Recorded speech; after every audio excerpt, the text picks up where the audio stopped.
প্লেটের মধ্যে কড়াইশুঁটির কচুরি বাদে আর বাদবাকি যেগুলো নিয়েছি সবগুলোই খাওয়া কমপ্লিট। এরপর চলে এলাম চিকেন বিরিয়ানিতে। তবে বিরিয়ানির একটু হাড় দেখে মাংস খুঁজছিলাম, যেটা আমি পাইনি। তারপর নিয়ে নিলাম চিকেন কোরমা 1 পিস, আর লাস্টে নিয়ে নিলাম খাসির মাংস। বিরিয়ানিটা খেতে আমার মোটামুটি লাগছিল, কারণ বিরিয়ানিটা বেশ স্পাইসি ছিল।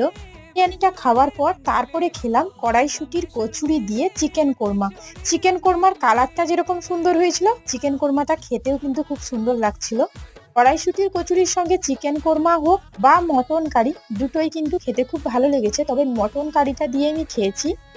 শুটির কচুরি প্রথমে তো 1 পিস নিয়েছিলাম, তারপরে আবারও 2 পিস নিয়েছি মটনের সঙ্গে খাওয়ার জন্য। এগুলো খাওয়া দাওয়ার পরে গেলাম মিষ্টি কিছু খেতে।